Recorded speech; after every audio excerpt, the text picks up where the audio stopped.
Fréquence 303.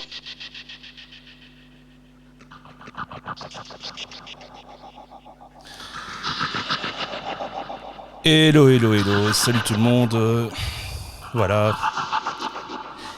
DJsOne ici qui se prépare à vous expliquer ces petits déboires. Donc, pour vous expliquer un petit peu le principe, je compte bientôt faire donc du podcast. J'ai déjà un peu commencé, mais j'ai commencé avec du matériel un peu bas de gamme. Un peu bas de gamme. Et je voulais dire, tant qu'à faire quelque chose, autant bien le faire. Donc j'ai investi dans le Rodecaster Pro de chez Rode, comme son nom ne le précise pas. Et je me suis dit, tiens, tant qu'à faire, achetons au moins cher et à la meilleure qualité. Donc je n'ai pas hésité non plus dans les micros, mais je me suis dit, tiens, Rode c'est bon, mais il n'y a pas que Rode dans la vie. Alors, je vous prie d'excuser le bordel intégral qu'il y a ici. Je suis en train de construire une pièce qui sera prévue pour ça, une pièce adéquate, où j'inviterai des DJ, enfin, j'expliquerai un petit peu aussi en fin de la vidéo ce que je compte faire. Enfin, toujours est-il que j'ai acheté donc ce Rodecaster Pro, et j'ai acheté... Ah, je l'ai mis un petit peu trop loin. Voilà. Et j'ai acheté 2 micros de la marque Boya, un 800 et un 1000, que je vous montre, de bonne facture au premier abord, et qui est en alimentation fantôme. Alors, qu'est-ce que c'est une alimentation fantôme ? Une alimentation fantôme, c'est un micro qui a besoin de se faire alimenter par une source. Et ça peut être une source externe, raccordée sur le micro, ou alors, comme ici, sur la Rodecaster Pro, il y a directement une alimentation, donc c'est du 48 volts, si je me souviens bien, voilà, 48 volts, qui va alimenter le micro.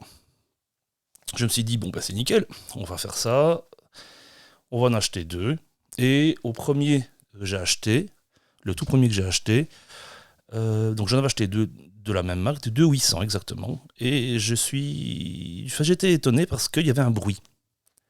Alors, le son, rien à redire, vraiment nickel, le son impeccable, mais en silence, dans les grands silences, un bruit de parasite, léger mais ennuyant. Je me suis dit, ça va, c'est un micro qui est en panne, surtout que le deuxième n'avait pas l'air de faire le même bruit. J'ai demandé un échange, j'ai acheté tout ça sur Amazon. Donc j'ai demandé l'échange pour faire un test et j'ai pris un 1000 à la place. Le 1000 qui m'avait l'air d'aller correctement. Voilà. Donc j'ai fait tout ça un peu à l'arrache, sur une table de cuisine. Ensuite, je me suis dit, comme j'ai une pièce ici qui ne sert à rien, je vais tout installer sur cette table-ci. On va monopoliser. Merci pour la patience de ma femme. J'ai monopolisé une petite pièce au-dessus, donc une salle de jeu, on va dire. Je ne rentre pas dans le détail. Et j'ai tout installé. Donc j'ai acheté des pieds, on le voit bien ici, donc des pieds articulés, 2 pieds articulés, sur lesquels j'ai mis donc les 2 micros. Et c'était pas le top. C'était pas le top du tout parce que j'avais toujours ce bruit, un bruit incessant, un bruit léger mais constant. Alors ça vient d'où ? J'ai demandé l'avis à des amis, je suis allé voir sur internet, mais je n'ai pas trouvé grand chose. Jusqu'au moment où j'ai vu une vidéo sur le Rodecaster Pro où un type, j'ai oublié son nom, je m'excuse, cher youtubeur, expliquait la qualité de la table. Je ne vais pas rentrer dans les détails de la table, on part du principe que vous la connaissez, mais je n'ai pas entendu de bruit, rien. Pourquoi ? Et dans sa vidéo, il expliquait qu'il avait acheté celui-ci. Attendez, voilà. Donc de base, c'est un micro bien, apparemment de moins bonne qualité que ceux que les Boya, le Pod Mix de chez Rode. Voilà, donc c'est le micro dans lequel je parle pour l'instant. Et, puisque sur Amazon, on peut, au bout d'un certain temps, rendre le matériel qui ne vous intéresse pas, mais je vais faire l'acquisition de ce micro et je vais bien voir ce que ça donne.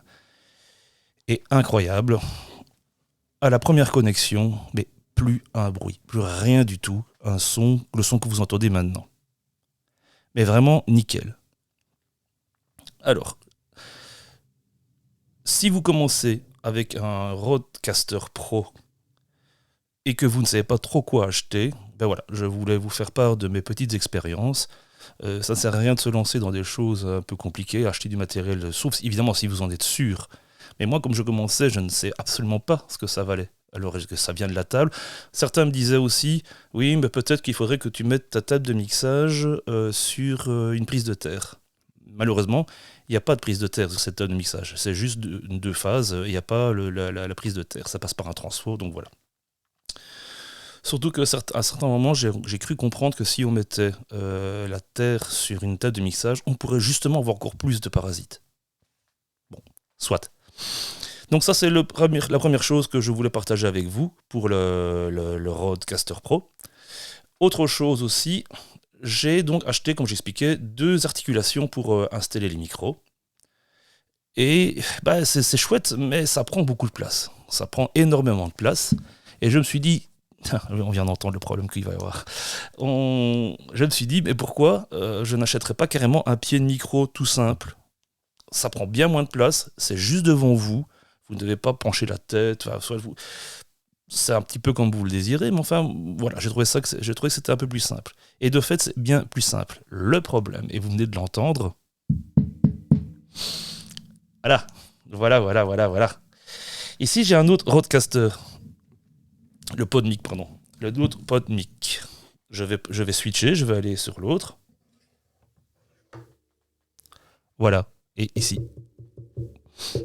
On entend un petit peu plus, c'est vrai.